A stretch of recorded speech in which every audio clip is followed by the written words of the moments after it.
Sacha. Bonsoir à toutes et à tous pour notre réunion ce soir numéro 195. Nous approchons de la 200e étape historique. Chers amis, chers invités, bonsoir. Je comprends que la réunion est donc en ligne ce soir.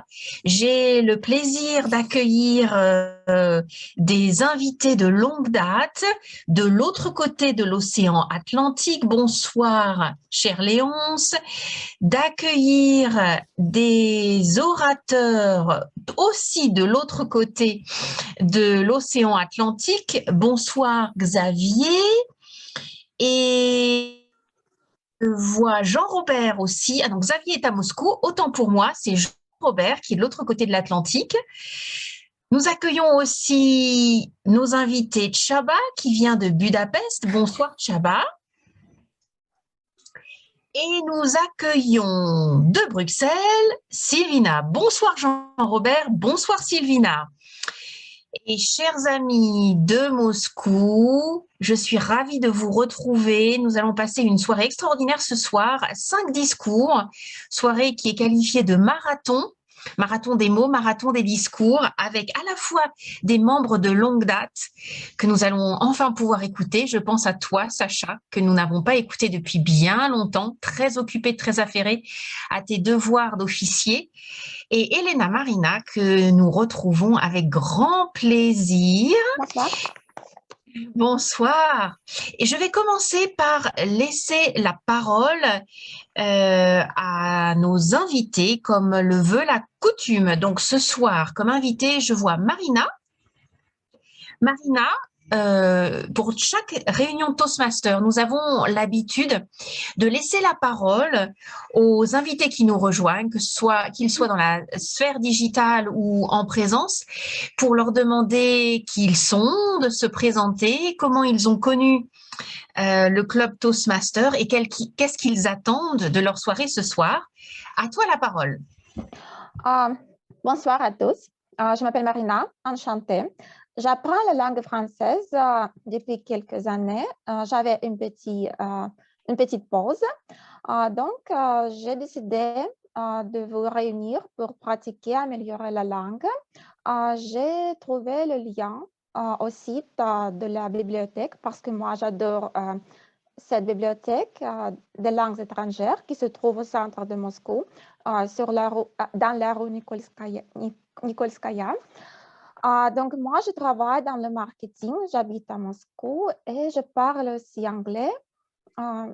Donc, c'est tout presque. Merci à toi. Si vous avez des questions, je suis très heureuse donc parler en détail, mais en bref, c'est tout.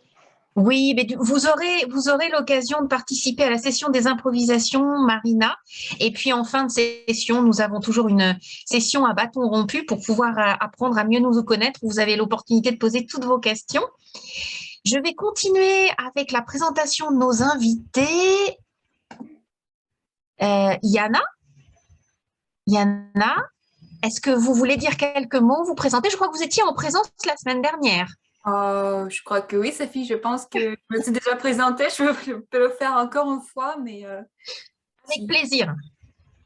Ok, bonsoir encore à tout le monde. Ok, les filles qui parlaient, Marina, ok, sois bienvenue aujourd'hui à notre club aussi. Tu vas l'aimer, je crois, comme moi. J'apprends aussi français depuis quelques années. Je prends plus les cours. Je participe dans ce club aussi pour le retenir, pour continuer à parler, m'exprimer et aussi apprendre d'autres gens, d'autres participants qui s'expriment très bien, à mon avis. Donc, voilà. Comme ça. Merci Yana de prendre le relais pour continuer votre présentation, même si effectivement nous vous avons déjà vu la semaine dernière en présence à la Francothèque. Je vais laisser la place à Margarita Koroleva, que je ne connais pas. Je pense que c'est sans doute une première fois. Margarita. Oui, bonjour à tous. Oui, c'est pour la première fois. En fait, je suis venue ici pour voir ce qui se passe. Donc, à l'intérieur de votre club, je suis prof de français. prof de français à l'Institut de littérature et création littéraire de Moscou. Ça m'intéresse juste votre méthodologie, enfin ce que vous faites. C'est pour regarder un petit peu, c'est pour la toute première fois, voilà. C'est-à-dire, je n'ai plus rien à dire, je vais écouter, je vais voir ce qui se passe et puis voilà. Et je vais participer. Donc, tant que je puisse, voilà. Merci beaucoup, Margarita. Bienvenue. Et vous aurez voilà, l'occasion de participer, de poser des questions en fin de réunion. Donc, le club Toastmaster autour du mot, le seul club francophone à Moscou. Et vous êtes au bon endroit voilà, pour découvrir notre méthodologie Toastmaster dans le développement de la communication personnelle et du leadership. Et je vais passer la parole à, je crois, notre dernière invitée, Svetlana Claire. Est-ce que vous pouvez prendre la parole et vous montrer et nous expliquer qui vous êtes, s'il vous plaît?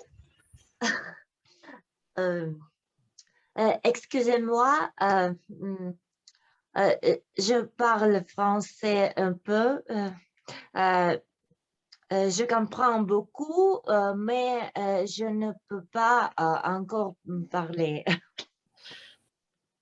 Mais c'est très bien déjà d'avoir pris la parole, Svetlana. Merci à vous. Je vais rendre la scène à notre chère animatrice de la réunion, notre vice-présidente à l'éducation, chère Irina. L'espace est à toi. Merci beaucoup, chère Sophie. Salut à toutes, tous et à toutes. Je suis ravie de vous voir. Aujourd'hui, nous avons une équipe internationale, multinationale, et je suis ravie de voir cette richesse nationale dans notre salle. Et aujourd'hui, comme Sophie a déjà dit, ce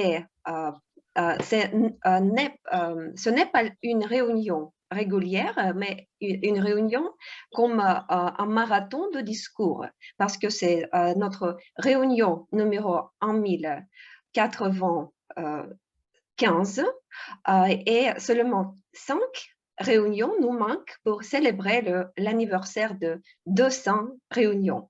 Et bon, nous avons décidé d'annoncer, d'organiser un marathon de discours avec 5 orateurs brillants, 5 coureurs brillants dans cette marathon de l'art oratoire. Aujourd'hui, nous avons des sujets différents. Par exemple, nous allons apprendre quelque chose sur l'intelligence artificielle, sur les femmes et le comportement correct vers les femmes, sur un anthropologue très fameux haïtien, Anténor Firmand, et sur les secrets de coaching positif et efficace. Nous avons, à part de nos discours préparés, nous avons déjà les rôles petits mais très importants que je vais annoncer maintenant. C'est le premier rôle très important, c'est le rôle de chronométreur, ou cette fois c'est une chronométreuse, notre secrétaire Maria Koromislova, qui nous va raconter quelque chose sur ce rôle. Bon, Maria, la scène est pour toi. Merci beaucoup. Bonsoir. Je suis aujourd'hui chronométreuse, comme d'habitude, je pense. Et pour vous, j'ai 3 signes. C'est le signe vert, le signe jaune et le signe rouge. Aujourd'hui, pendant la session de discours préparé, je vais montrer le signe vert.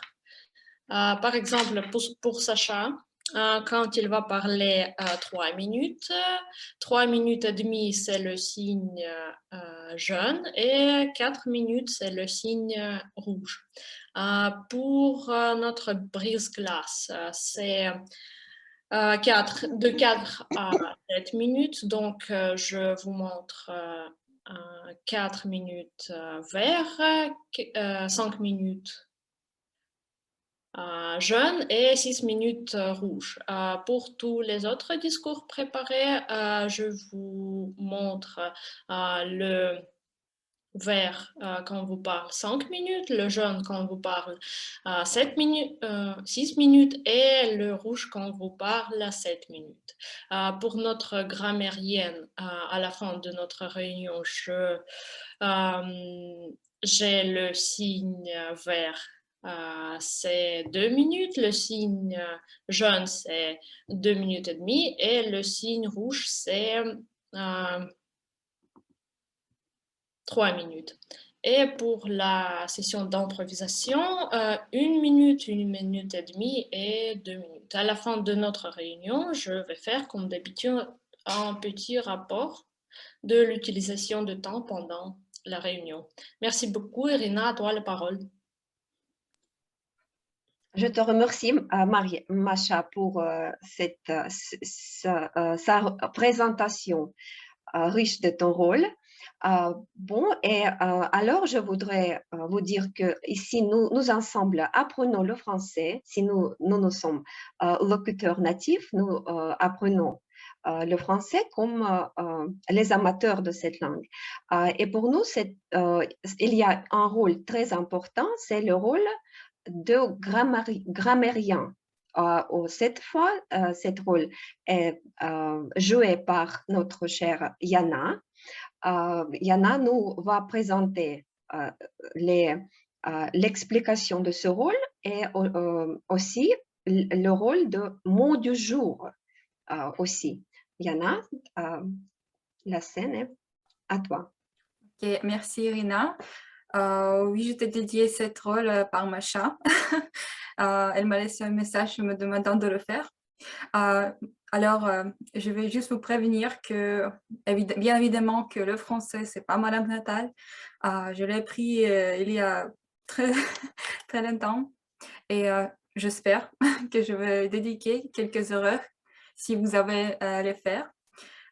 Sinon, il y a des francophones, il y a des gens, les locuteurs natifs, qui pourraient me corriger peut-être, je ne sais pas, j'espère. Mais en tout cas, ne me jugez pas très forte, je vais essayer de faire de mon mieux pour cette rôle. OK. Pour les fois à venir, c'est juste une petite proposition, si vous pouvez me comprendre. Je vous propose de faire le rôle de grammairienne pour les gens qui parlent français depuis, je ne sais pas, très longtemps, peut-être même les locuteurs natifs. Je pense que ça sera très, très utile pour nous aussi, les gens qui apprennent français en tant que la langue, la deuxième langue, par exemple, ou troisième langue. Voilà, c'est une petite proposition de mon côté. Et comme pour les phrases de jour, j'ai choisi 3. La première, c'est avoir mémoire d'éléphant. Pas très difficile de souvenir, parce que ça veut dire avoir mémoire excellent.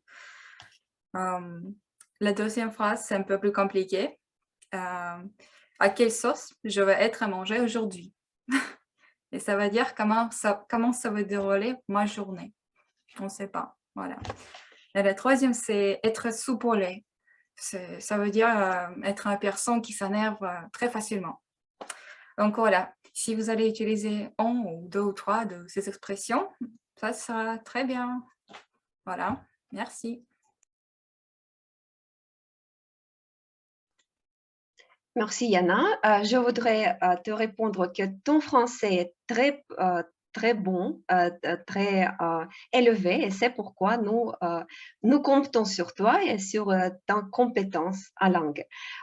Et bon, alors c'est le temps pour annoncer notre premier coureur, premier orateur du marathon, et ça sera notre cher vice-président d'adhésion, Sacha Ouzanov, avec pas seulement un discours, mais un discours toast.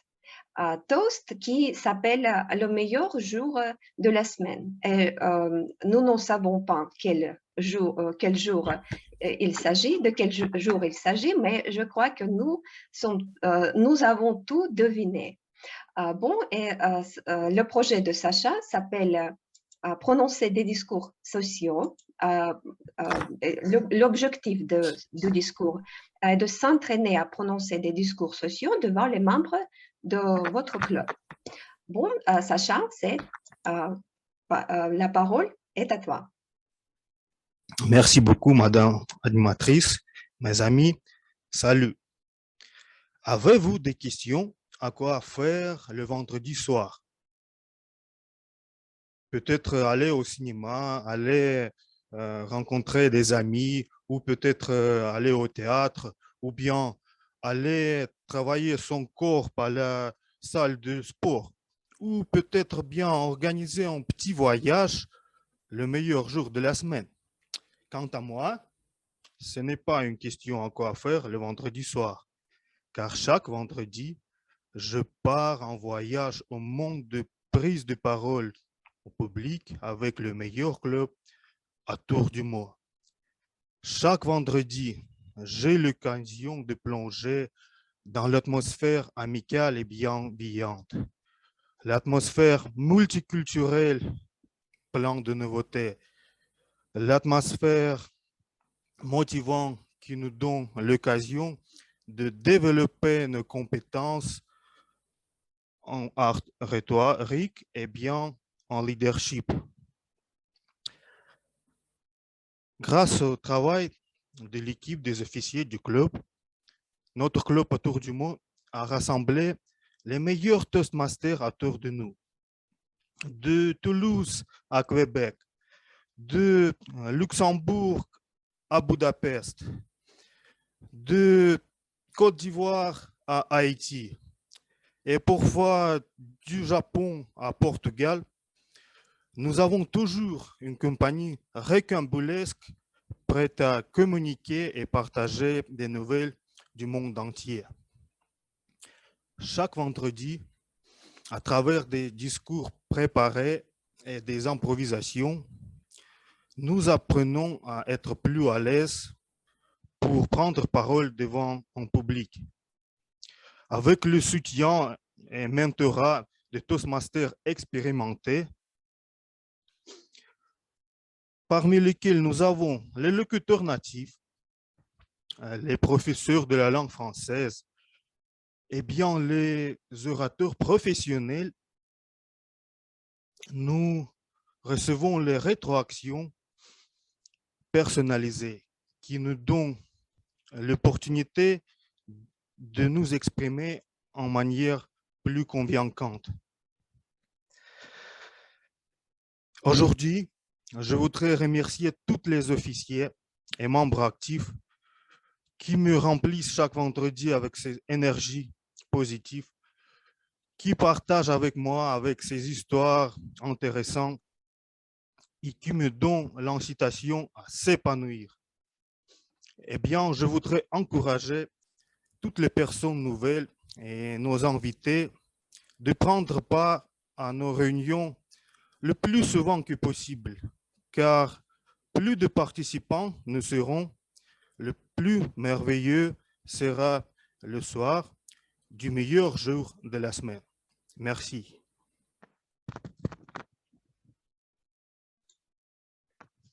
Sacha, merci beaucoup pour ce bouquet d'inspiration et les paroles très chaleureuses sur notre équipe, sur notre club, sur notre vendredi, chaque vendredi de la semaine. J'étais bien impressionnée par ton discours. Eh bien, il est le temps pour annoncer notre deuxième orateur. Je voudrais dire que notre deuxième orateur est devenu le membre de notre club il n'y a pas longtemps. Et aujourd'hui, c'est le premier discours de Jean-Robert Louis de Haïti avec le projet qui s'appelle Bris de glace. Et l'objectif de ce projet est je n'ai pas la mémoire d'éléphant, c'est pourquoi je dois consulter mon agenda. L'objectif de ce projet est de vous présenter au club et d'apprendre la structure de base d'une prise de parole en public. Eh bien, Jean-Robert nous va raconter sur une personne très fameuse d'Haïti, anthropologue, un ténor firmant. Bon, Jean-Robert, je t'invite sur la scène avec ton premier discours chez notre club.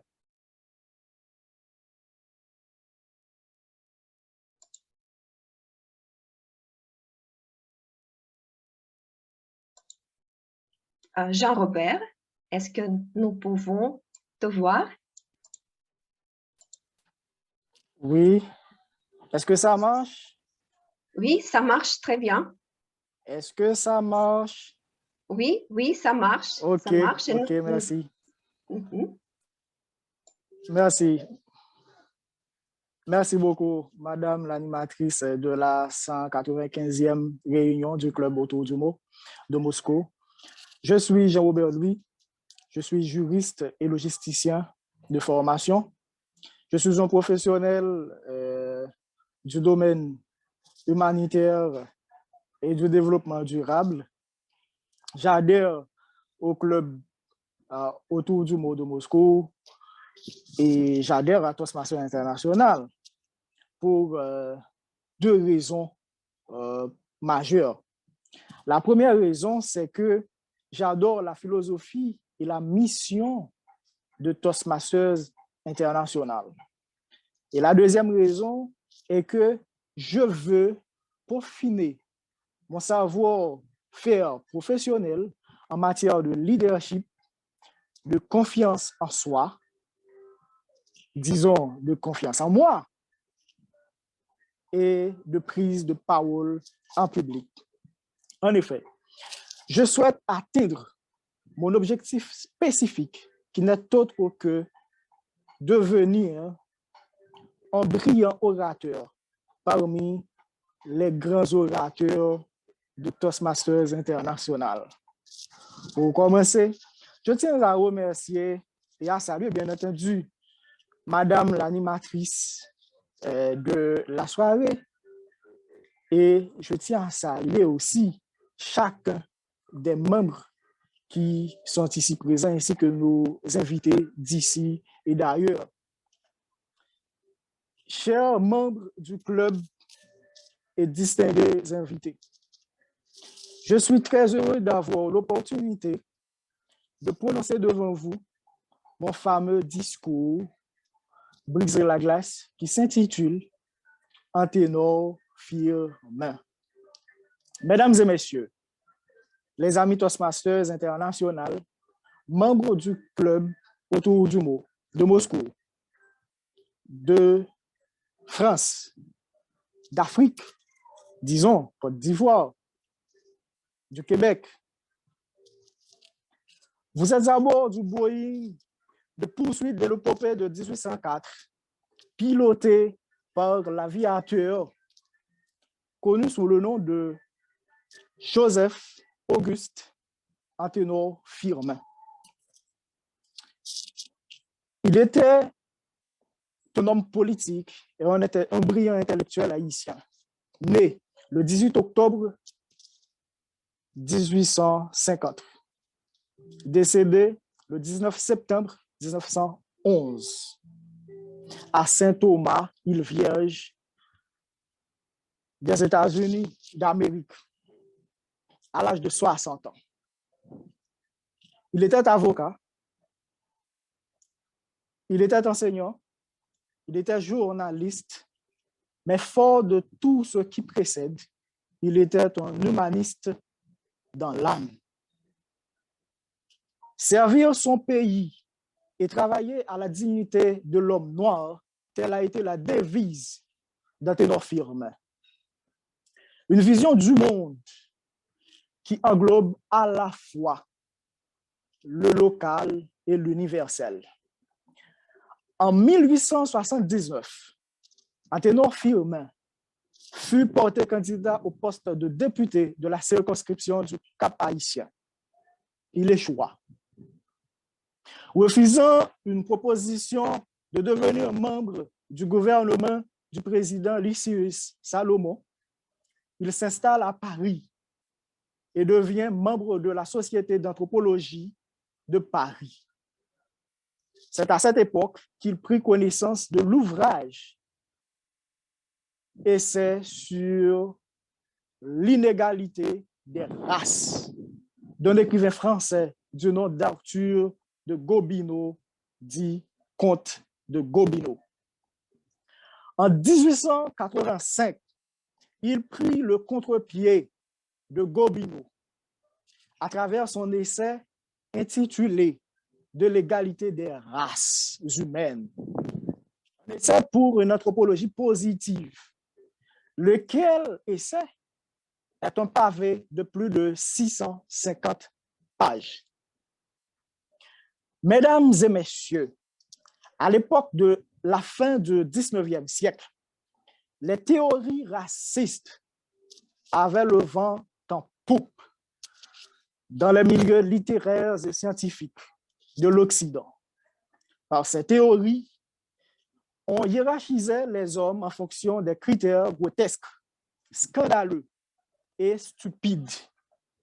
À titre d'exemple, on peut citer le volume de la boîte crânienne, la texture des cheveux et surtout la couleur de la peau.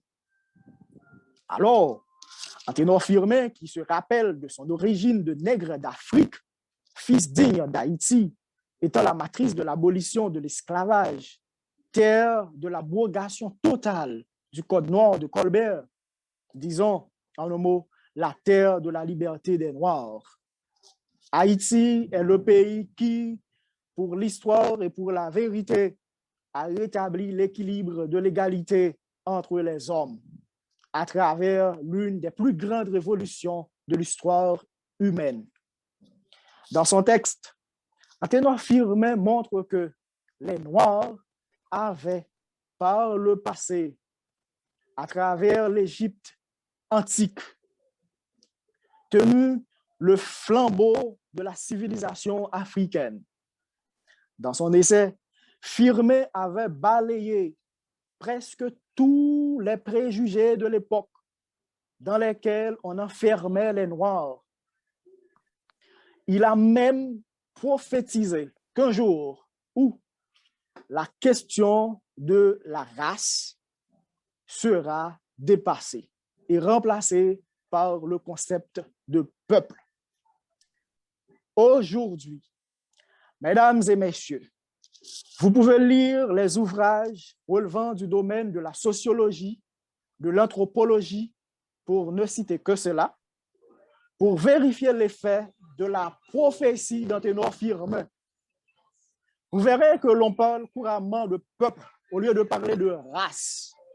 Cependant, l'utilisation systématique du mot race est quelque peu dépassée, alors qu'on enregistre des actes racistes ici et là. Vous vous rappelez l'affaire de George Floyd aux États-Unis d'Amérique? Nous sommes en 2021. C'est en Haïti qu'Anténor Firmin, mesdames et messieurs, trouve les meilleurs exemples du rayonnement des Noirs du monde entier. Voilà pourquoi il eut à dire ceci. Cette petite république haïtienne, placée comme une épave brillante dans l'archipel des Antilles, aura suffi pour résoudre la question de l'égalité des races humaines dans toutes ses ramifications. Pour finir, dans l'histoire des idées, Anténor Firmin doit être placé à côté des grands théoriciens de l'égalité entre les hommes. Ainsi, mesdames et messieurs, noirs et blancs, cheveux crépus et cheveux blonds, yeux noirs et yeux bleus, Nous sommes des humains. Nous sommes égaux en droit et en dignité. Ne devrions-nous pas vivre ensemble? Merci, Madame l'animatrice de la 195e réunion du Club Autour du Mot de Moscou. Je vous remercie.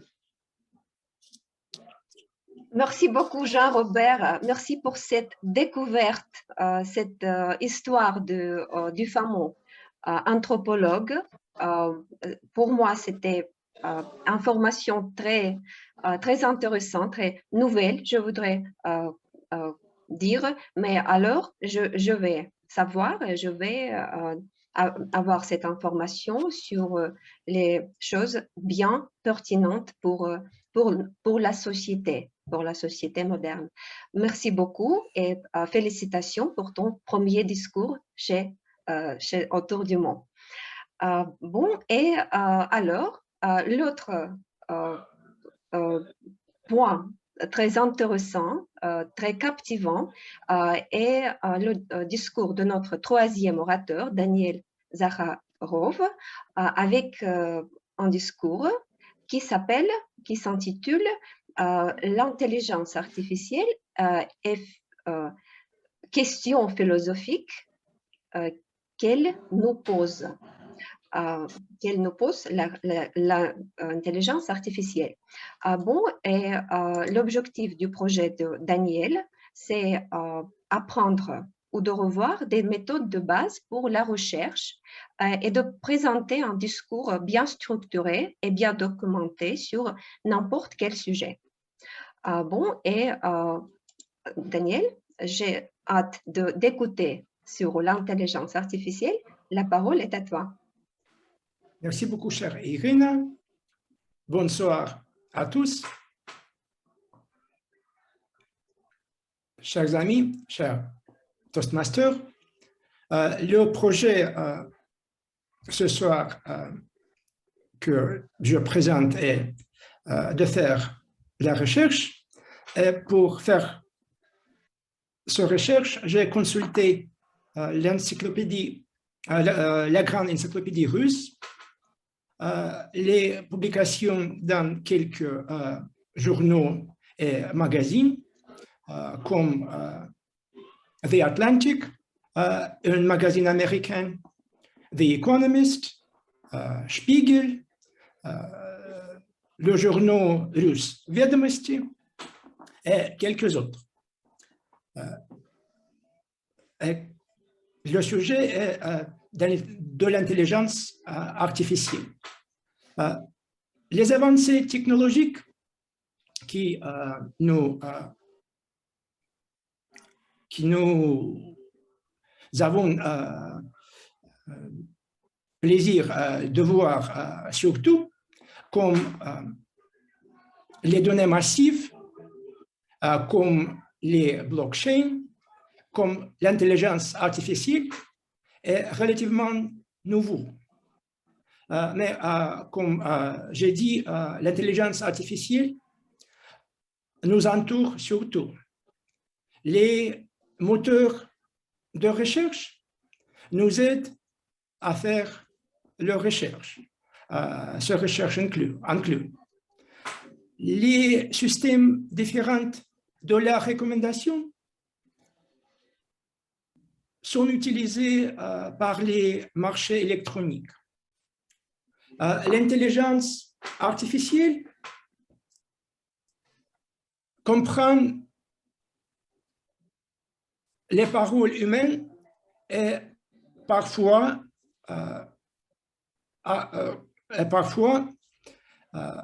fait les traductions des documents standardisés. L'intelligence artificielle joue aux échecs. Mais qu'est-ce que cette intelligence artificielle? Il y a deux traits qui sont très importants pour ce concept. Le premier trait est ce que l'intelligence artificielle a un but, un objectif.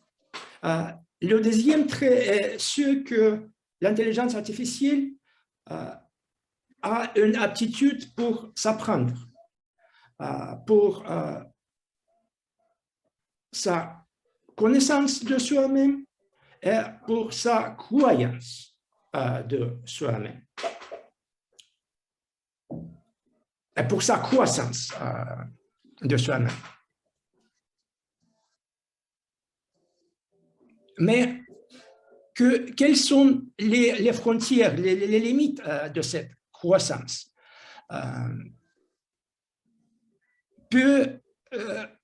Y a-t-il des possibilités que cette croissance de l'intelligence artificielle peut surpasser les aptitudes, les compétences humaines?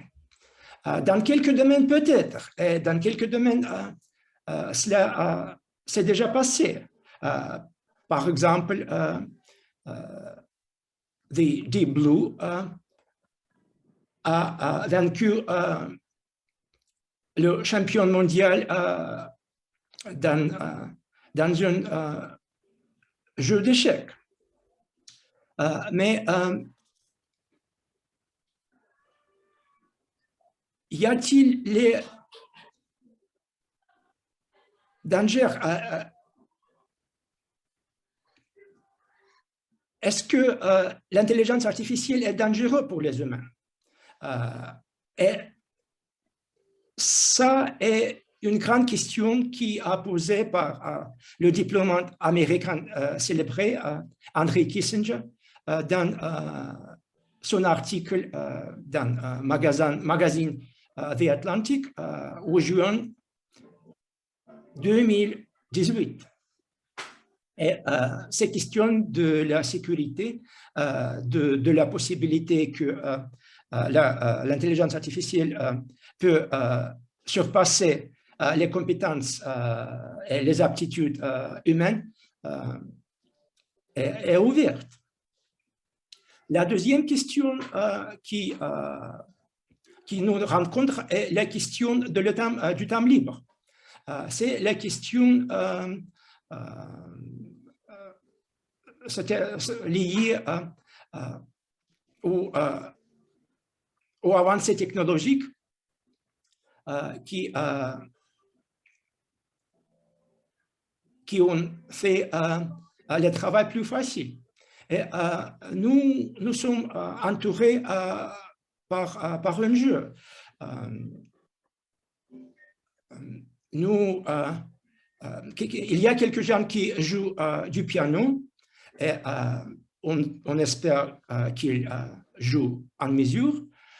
Il y a quelques gens qui jouent aux échecs, c'est un jeu intelligent, mais il y a quelques gens qui jouent sur les nerfs de l'un de l'autre.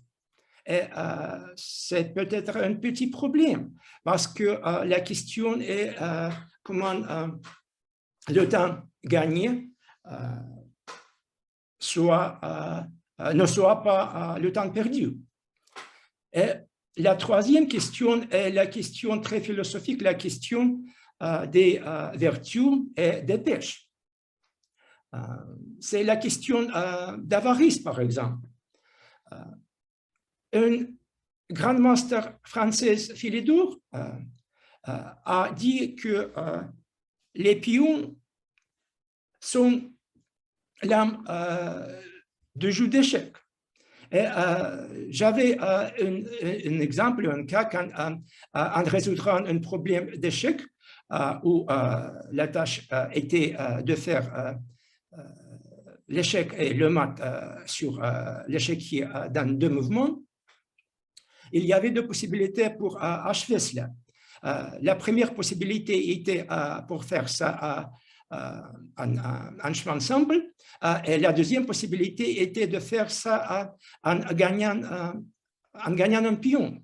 Et l'ordinateur a choisi la deuxième possibilité. Et ça est que j'appelle l'avarice.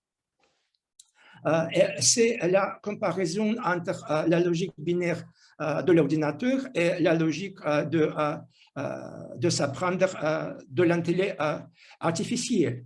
C'est peut-être que nous, les humains, pouvons apprendre de l'intelligence artificielle comme l'intelligence artificielle s'apprit de nous. Merci beaucoup pour l'attention. Merci beaucoup, cher Daniel. C'était un discours intéressant avec des questions additionnelles qui tu nous as posées sur le sujet bien fameux, bien connu. Bon, et alors, c'est un autre sujet qui est très important. Je ne sais pas à quelle sauce on va manger ce sujet parce que il s'agit de la violence contre les femmes, mais pas seulement la violence, mais le comportement vers les femmes et la significant, comment,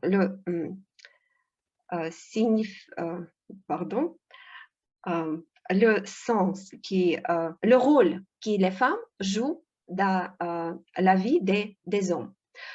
Et ce sujet va être présenté par notre cher Xavier, qui nous va donner un discours intitulé « Tout pour nous, tout pour vous ».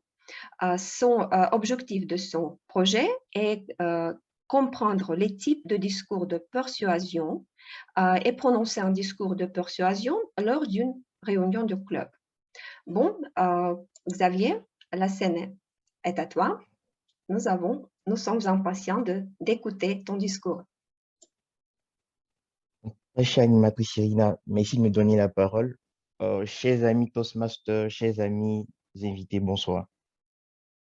Ce soir, j'évoque avec vous un thème assez spécial pour moi. Tout pour nous, tout pour vous. Et dans mon intervention, il sera autant pour moi question de la cause de la femme. Pour moi, c'est une cause qui nécessite plus qu'un engagement. Donc, au-delà de l'engagement, c'est une cause qui nécessite, je dirais, un sacerdoce, même une vocation, si je puisse m'exprimer ici. Alors, les femmes sont pour nous des mères, elles sont nos sœurs, elles sont nos conjointes ou nos épouses, nos filles ou des amis. Dans le monde, on estime la population féminine à 40,6%. En Russie, elle représente 54% de la population et en Côte d'Ivoire, 48,4%.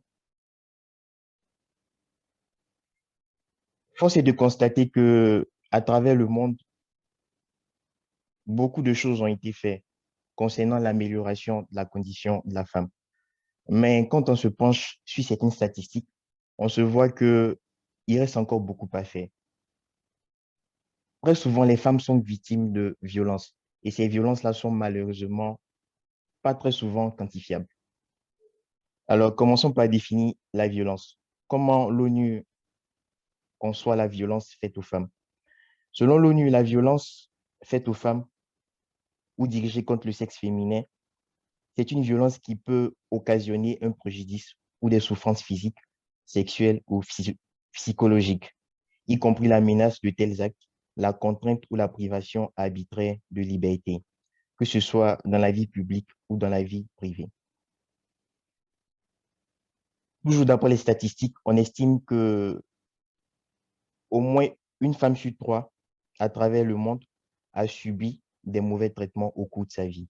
Et ces traitements-là, c'est notamment des intimidations, des violences sexuelles, des harcèlements, des féminicides, des trafics d'êtres humains qui se manifestent par l'esclavage ou l'exploitation sexuelle et les mutilations génitales féminines. En Côte d'Ivoire, précisément dans la ville d'Abidjan, dans la seule ville d'Abidjan, entre 2019 et 2020, on a dénombré 416 cas de féminicide. Et en Russie, on estime que toutes les heures, une femme meurt victime de la violence de son conjoint ou de son ancien compagnon. Vous voyez que ce sont des chiffres qui sont assez alarmants. Que représentent les femmes pour nous? C'est-à-dire, que représentent les femmes pour nous, les hommes? Au cours de mes lectures, je suis tombé sur une pensée assez intéressante qui disait ceci. La femme est une flamme allumée qui réchauffe et alimente le monde des hommes. Et il y a un autre proverbe qui dit « la nuit porte conseil ». Chez nous, en Côte d'Ivoire, comment on l'interprète? La nuit porte conseil, c'est dit quoi? C'est dit que quand on est confronté à certaines difficultés et qu'on se dit que la nuit porte conseil, au fond, c'est parce qu'au cours de la nuit, on recevra les conseils soit de son épouse ou de sa conjointe. Raison pour laquelle on dit la nuit porte conseil. Donc, les femmes sont des conseillères de l'ombre.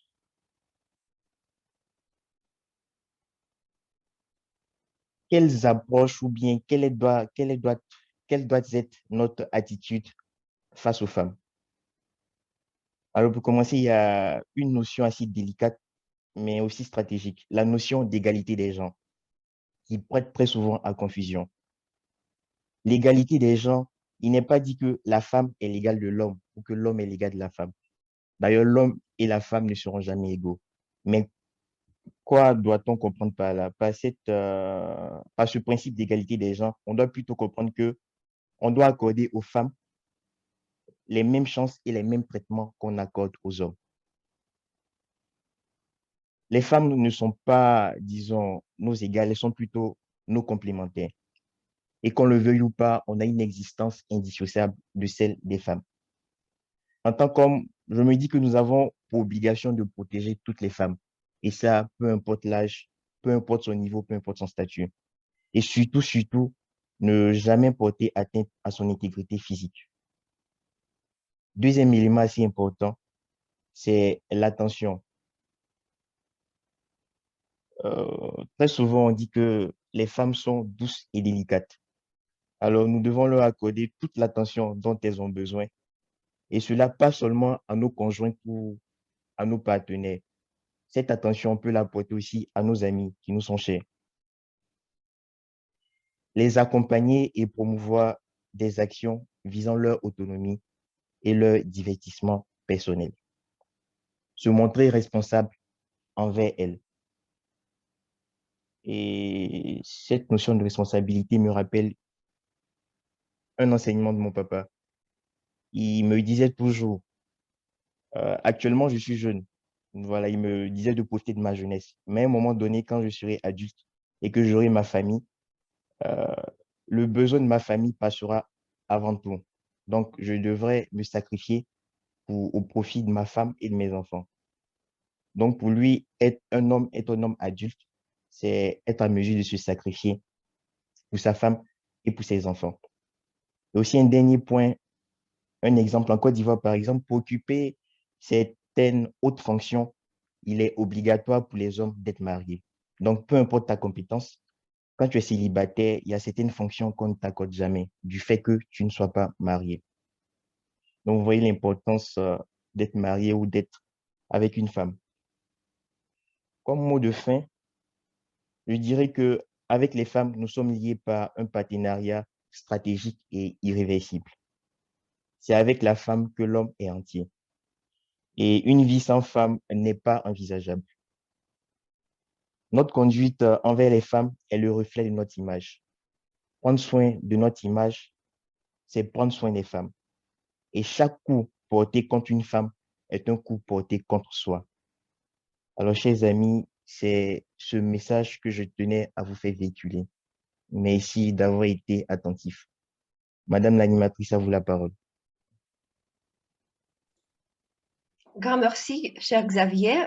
Personnellement, moi, je suis bien persuadée par ton discours.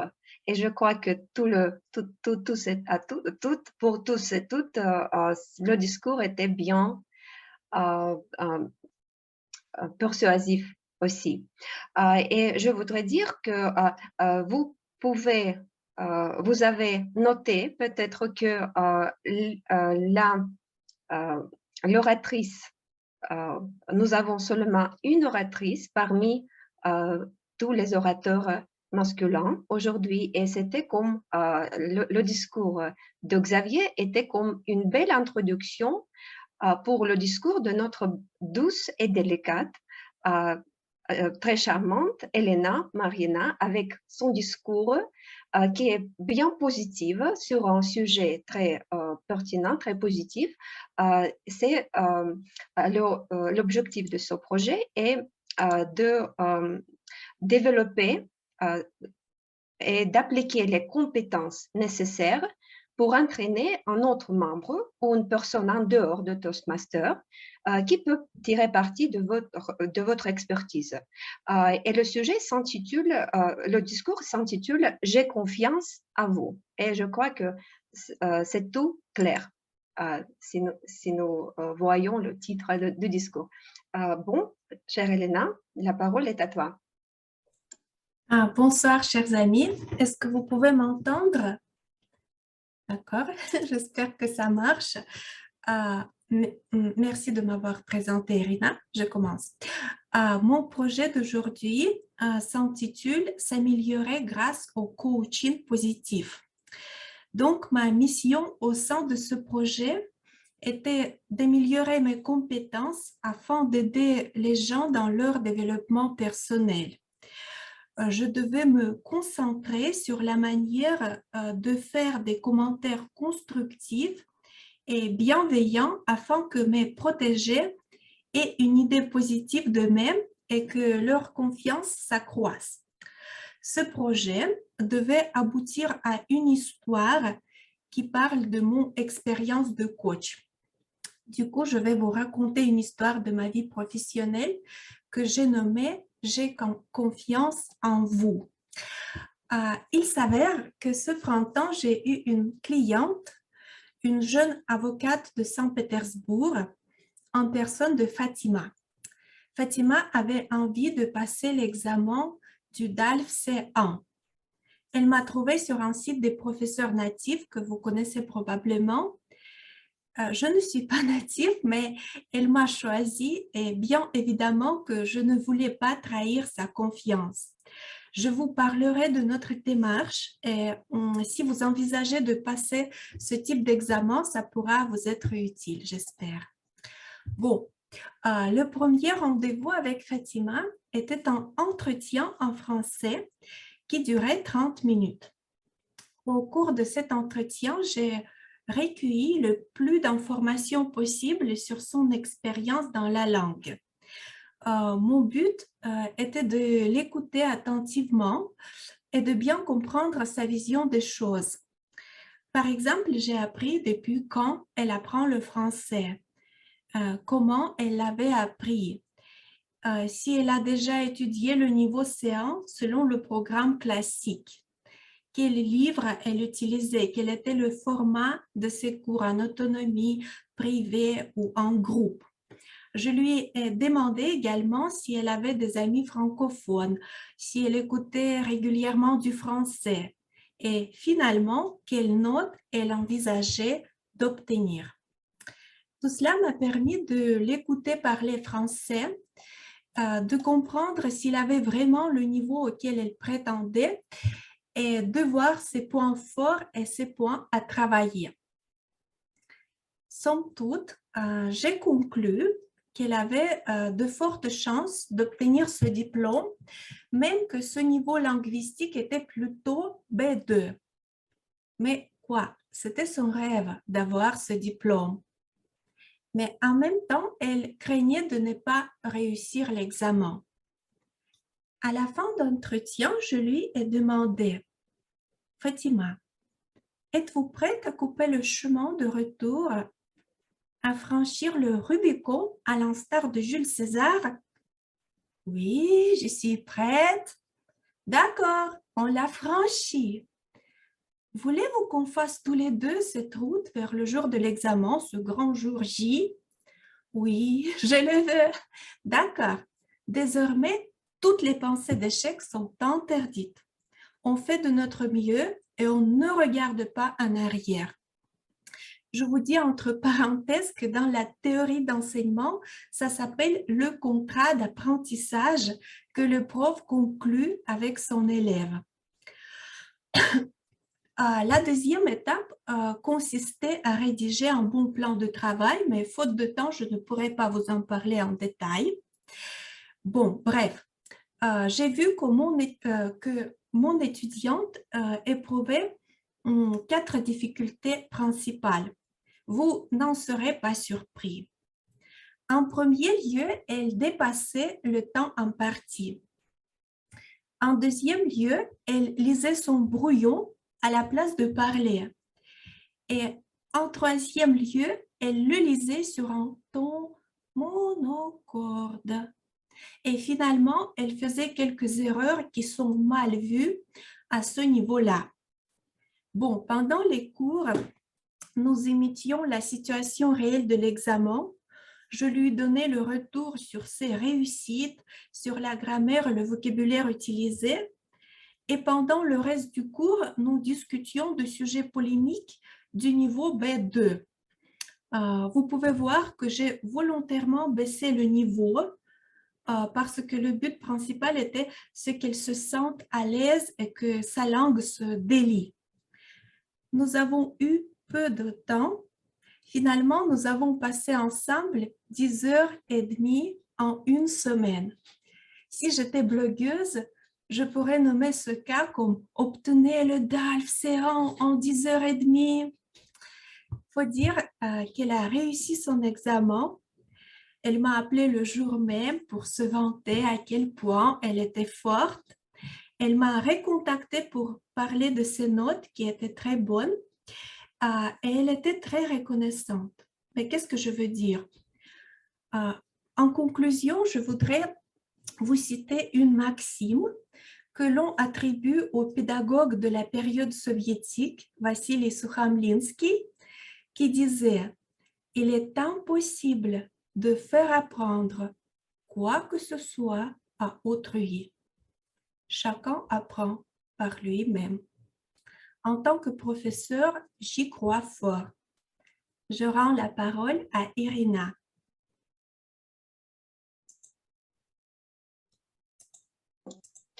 Chère Elena, merci beaucoup. C'était un discours, un conseil pour tous les enseignants et pour tous les élèves ce n'est pas une bonne idée de regarder à l'arrière, toujours avant, toujours avec l'espérance, l'espoir à réussite. Je voudrais vous dire que c'était le dernier discours de notre marathon. Et c'est le temps pour autre partie bien intéressante et partie qui vous donne l'opportunité de parler sur le sujet qui est notre meneuse de la session d'improvisation, chère Anastasia, nous a préparé. Je vous présente Anastasia et qui va vous raconter sur cette session et sur les règles de la participation. Bon, Anastasia, la parole est à toi. Bonsoir Irina, merci beaucoup de m'avoir donné la parole. Bonsoir tout le monde, bonsoir Moscou, Europe, la France. Bonjour Québec, bonjour la République d'Haïti. Je crois que c'est ma introduction traditionnelle, de saluer tout le monde. Et revenons à nos moutons. Aujourd'hui, je suis meneuse de la session d'improvisation et je voudrais partager mon écran. Alors, comment ça se fait? Oui. Est-ce que vous voyez?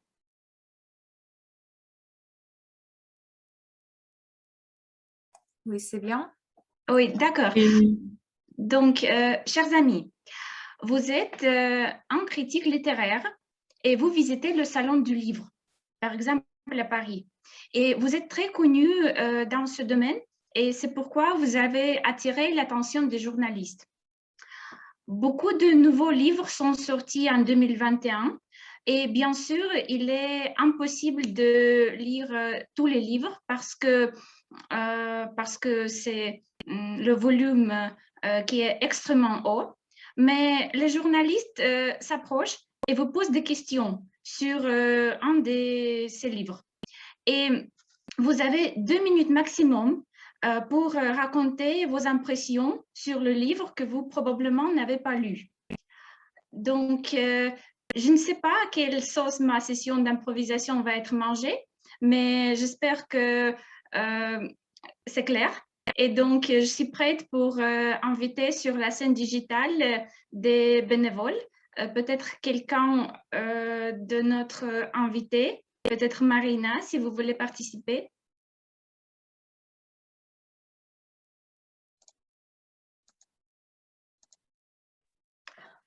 Oui, moi, je peux essayer, mais je ne suis pas sûre que j'ai compris la question bien, que j'ai bien compris la question.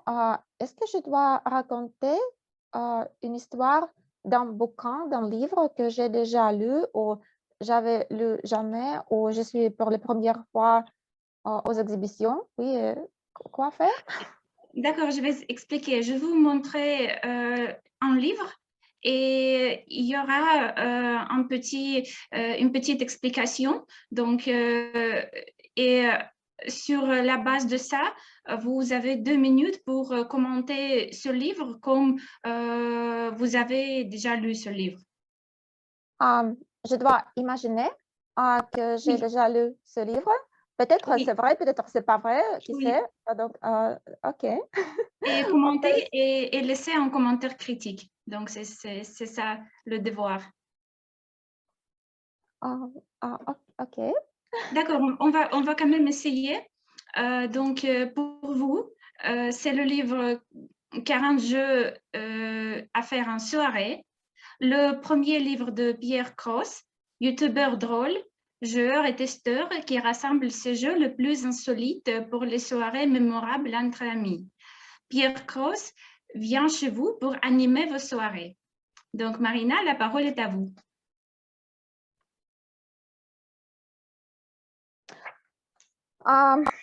Oui. Il y a quelques semaines, j'ai décidé de lire un bouquin très intéressant pour passer une soirée incroyable, formidable, avec mes amis, mes proches, les membres de ma famille. Donc, j'ai commencé à choisir et j'ai choisi finalement cet auteur, Pierre Cross, qui a écrit un livre, 40 jeux à faire en soirée. C'était pas mal. Et alors, ce bouquin consistait pas beaucoup d'histoires. C'était très intéressant. Et donc, j'ai levé pendant quelques soirées. Cet auteur, il a conseillé comment on peut choisir un jeu préférable dépend de quelques critères principaux.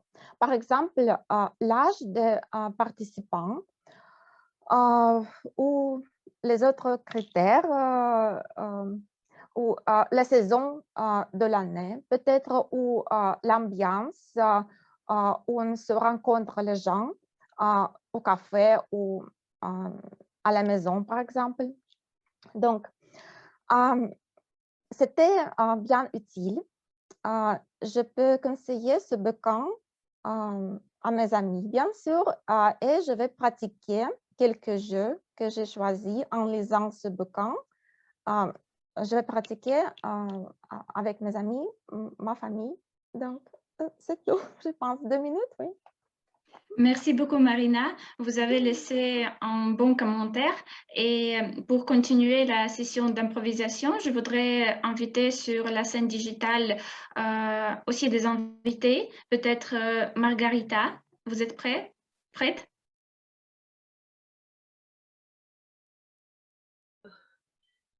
J'arrive. Ouais.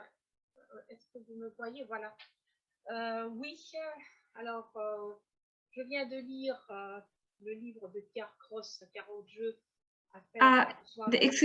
Excusez-moi, c'est pour vous un nouveau livre, c'est Influence et manipulation. Donc, comment se amener à faire des choses contre notre secret? Regarde, tiens, de recherche sur les techniques de persuasion grâce à celui on dirait qu'ils viennent de vous alors que vous pensez non. Alors, Alors, c'est un livre, je vous propose un livre que je viens de lire et qui porte sur l'influence et manipulation et qui serait très utile pour ceux qui ne sont pas trop sûrs d'eux-mêmes, qui ne peuvent pas dire non. Vous pensez non et souvent, et le plus souvent des cas, on dit oui. On n'a pas la force, on n'a pas la persuasion de dire non.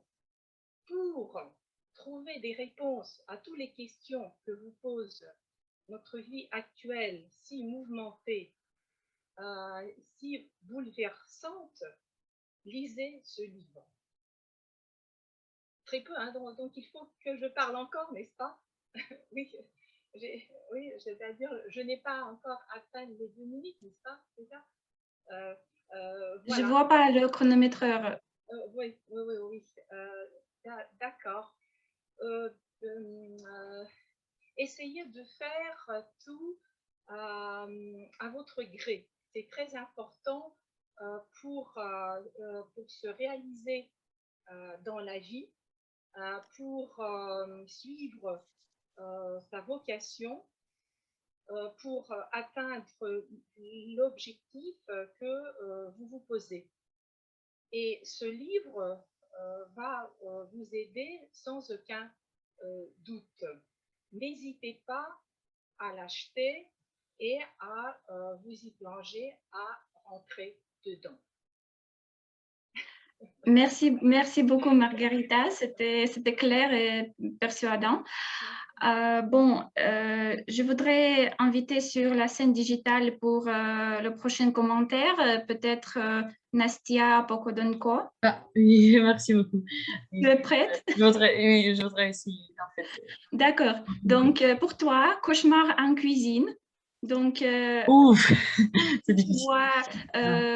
Si tu vois le commentaire et puis tu peux le lire et tu peux laisser ton commentaire à propos de ce livre. Donc, la parole est à toi. Merci beaucoup, Anastasia. Mes chers amis, ce livre intitulé Cauchemar en cuisine ne laisse pas de place à l'ennui. Je pense, car c'est une aventure très engageante. Et moi, personnellement, je suis très intéressée par des cuisines des différents pays du monde. Et j'ai même assisté à un concours de cuisine une fois, mais je ne suis pas la gagnante du concours, mais quand même, je pense que, qu'il faut essayer toujours. Et oui, peut-être juste pour avoir un goût de la cuisine, peut-être il faut acheter ce livre et il faut se familiariser avec les routes de France, avec des différents restaurateurs. Et on sait par exemple qu'en Russie, on vient d'assister à un concours des... je ne me souviens pas le nom, je ne me souviens pas du nom de l'organisation, mais beaucoup de restaurants russes ont acquis une étoile. Michelin, bien sûr, c'est Michelin. Donc, c'est-à-dire que la cuisine a beaucoup de représentation dans beaucoup d'endroits du monde. Et vous devez retrouver le fruit de ces explorations aussi dans ce livre. Et je pense que le meilleur fruit de la cuisine est bien sûr ce que vous ce que vous pouvez manger. Et pour moi, personnellement, un de mes plats favoris de la cuisine française, bien que je ne sois pas sûre, c'est le gratin aux aubergines. Parce que personnellement, je pense que l'aubergine est le meilleur produit pour faire quelque chose de merveilleux dans le terrain de la cuisine. Donc, pour n'être pas un cauchemar dans la cuisine, il faut lire ce livre. Donc, c'est une recommandation. Je pense que ce livre a connu un succès retentissant, un succès mondial, et il ne faut pas perdre l'opportunité. Merci. Merci beaucoup Anastasia pour ton commentaire et pour tes conseils, parce que moi, quand je cuisine, ma cuisine devient un cauchemar, et donc peut-être c'est aussi un livre pour moi, je vais voir. Bon, et maintenant, je voudrais que nous déplacions vers l'ouest, peut-être à Bruxelles, et invitions sur la scène digitale Sylvina. Sylvina, tu es prête? Oui, plus ou moins. Bon, Sylvina, pour toi, ce livre qui s'appelle La France sous nos yeux. Donc, on a cet ouvrage très, je pense que économique, politique et scientifique. Et c'est à toi à laisser des commentaires.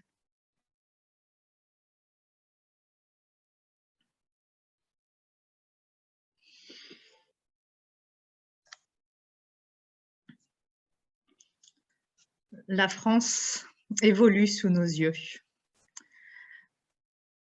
Il y a quelque temps, on n'imaginait pas voir Amazon, des restaurants de kebab et des villages néo-ruraux dans la Drôme. Mais maintenant, on peut voir tout cela en France, dans un seul pays, dans une seule région. Et ce livre nous ouvre un peu les yeux sur toutes ces différences, tous ces changements qui arrivent en France, comme dans d'autres pays européens d'ailleurs. Toute cette multiculturalité, ces nouvelles cultures qui s'intègrent sous nos yeux, que nous découvrons près de chez nous, alors qu'avant, elles étaient à l'autre bout du monde.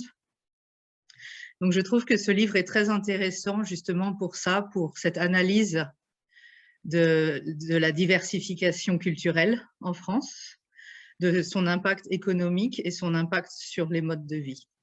Donc, je recommande vivement à tous vos lecteurs de lire ce livre.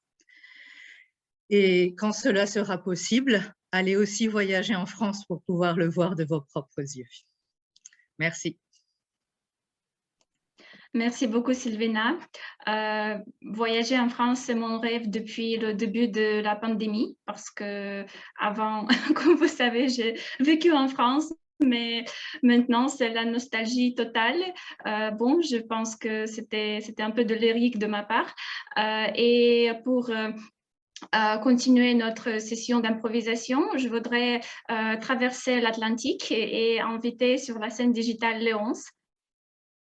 Léonce, vous êtes prêt? Oui, je suis prêt. Donc, pour vous, c'est ce livre de Bruno Solo, Les visiteurs d'histoire. La parole est à vous.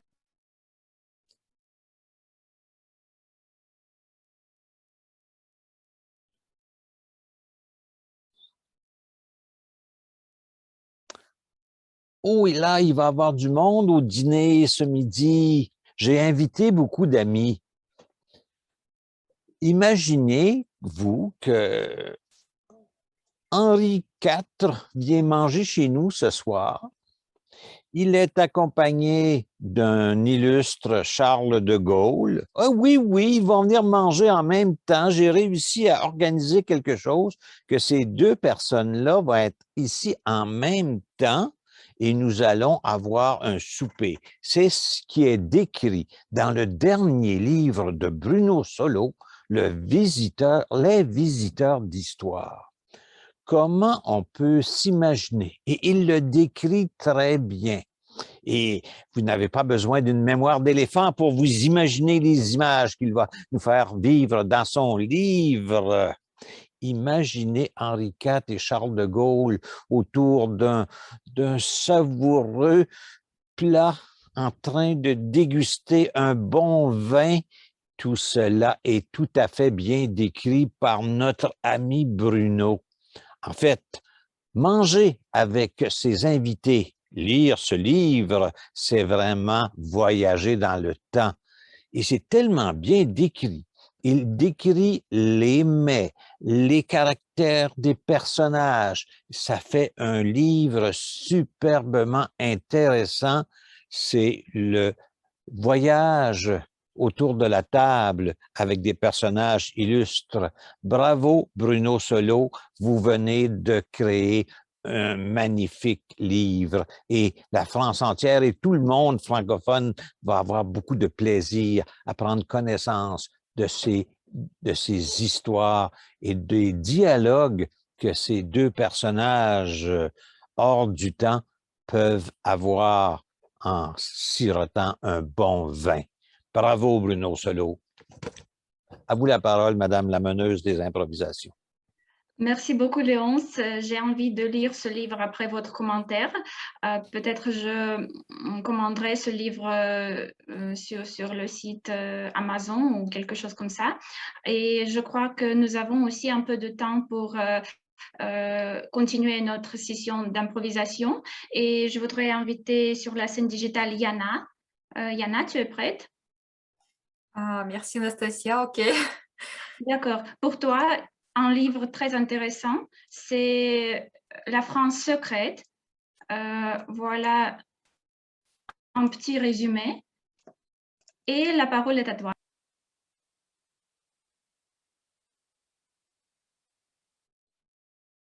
Est-ce que vous connaissez la France en telle qu'elle est vraiment? Je crois que vous n'avez jamais voyagé dans les lieux spécifiques, dans les lieux un peu cachés et pas très touristiques. Après ce livre, je peux voir qu'elle parle beaucoup de régions qui ne sont pas vraiment touristiques, mais qu'elles sont charmantes et magnifiques. Surtout, elle parle de la région qui se trouve au ouest du pays. Je pense que vous pouvez deviner de quelle région je parle. Donc, la capitale est la ville de Brest. Il y a aussi, elle aussi touche les parties qui se trouvent au sud, où vous pouvez trouver le pont d'Arc en Valence, ce qui attire aussi beaucoup de gens, beaucoup de monde. Et si vous voulez, vous pouvez aussi promener dans les forêts, vous pouvez voir beaucoup d'espaces d'animaux et voyez aussi les insectes différents, surtout pendant l'été. Vous pouvez aussi voir beaucoup de chutes d'eau, je pense que ça s'appelle comme ça, des waterfalls, c'est en anglais. Et là, vous pouvez aussi vous profiter en voyant les chutes différentes, soit grands, soit petits, mais ils sont tous uniques et je vous conseille vraiment de lire ce livre pour découvrir un peu plus sur la nature, sur les lieux secrets, mais très intéressantes en même temps. Merci. Merci beaucoup, Yana, pour ton commentaire. C'était intéressant et évidemment, la France est un pays très riche en nature et nous connaissons beaucoup d'endroits qu'un jour nous pourrons visiter, j'espère. Donc, j'ai la question à notre chère chronométreuse, si nous avons encore un peu de temps pour le dernier commentaire ou on finit ici? Seulement... Ok, d'accord. Donc, pour ça, je voudrais inviter sur la scène digitale Sophie, peut-être?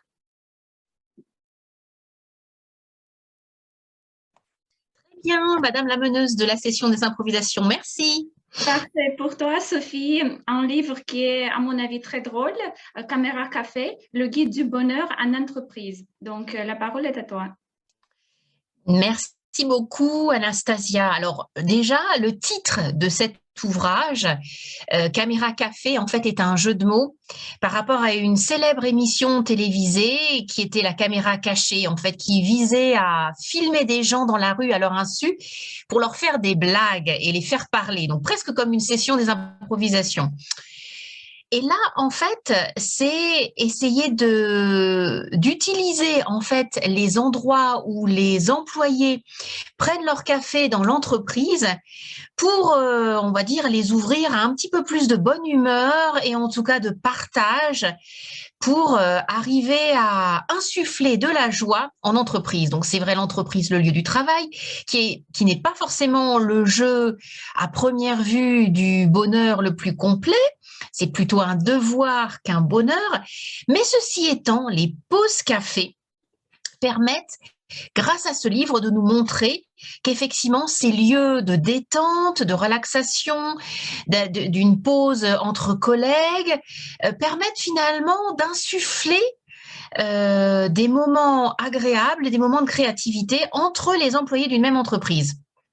Alors, je crois que c'est d'abord un hymne ou un encouragement à la détente en entreprise et surtout au partage, c'est-à-dire de s'aménager des moments, de s'aménager des rituels afin de mieux se connaître en tant qu'employé et de faire des coupures dans les heures de travail passées devant un ordinateur ou à écrire ou à être au téléphone.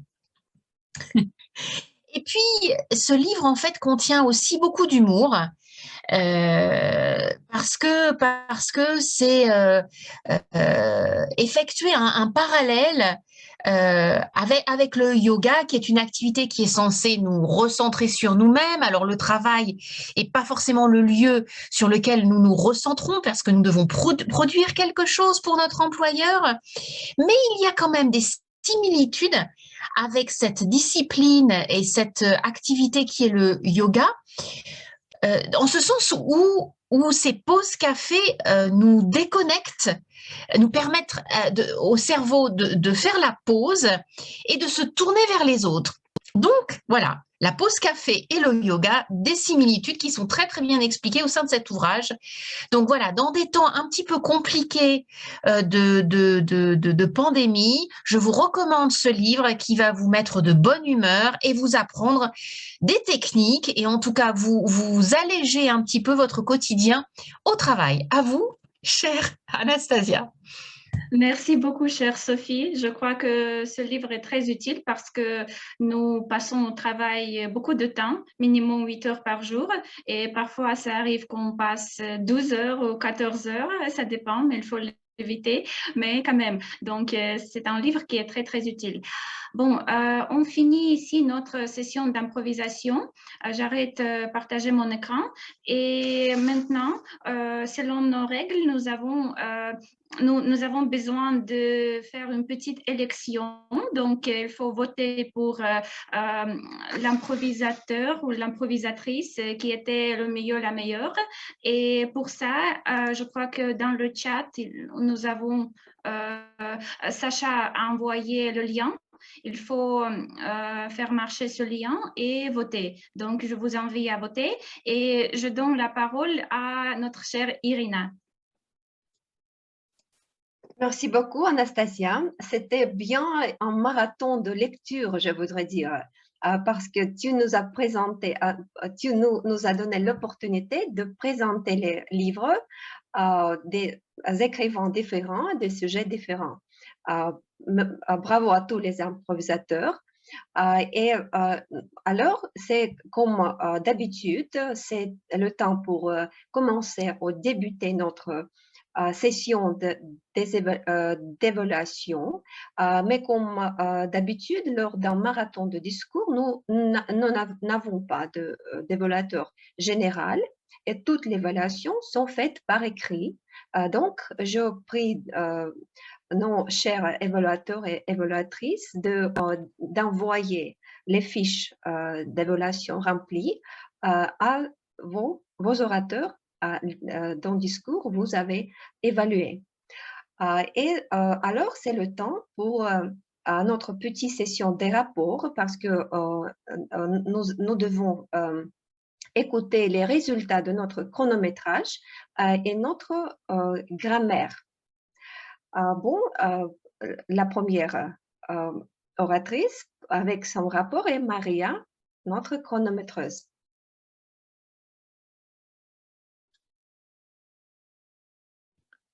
Merci beaucoup, Irina. Bon, aujourd'hui, presque tout le monde est en temps, mais il y a un petit dépassement de temps. Il y a deux dépassements de temps pendant notre marathon des discours préparés. C'était Jean-Robert qui a dépassé le temps. Il a parlé 9 minutes 3 secondes.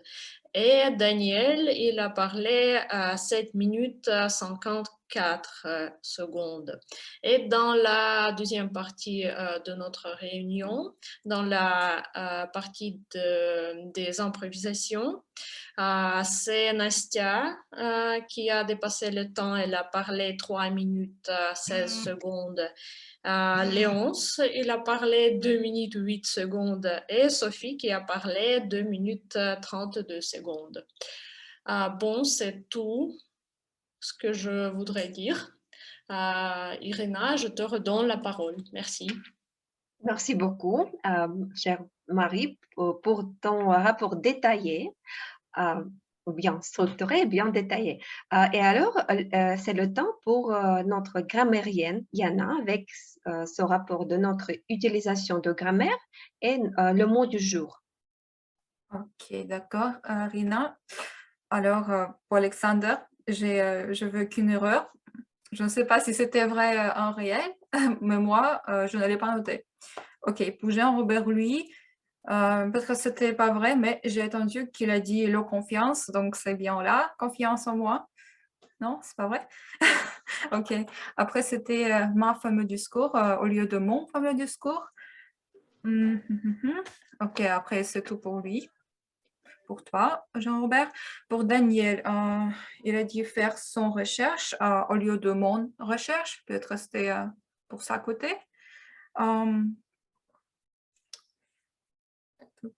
Et je ne sais pas pourquoi, mais j'ai entendu qu'il utilisait le mot are, comme en anglais, are une aptitude de s'apprendre.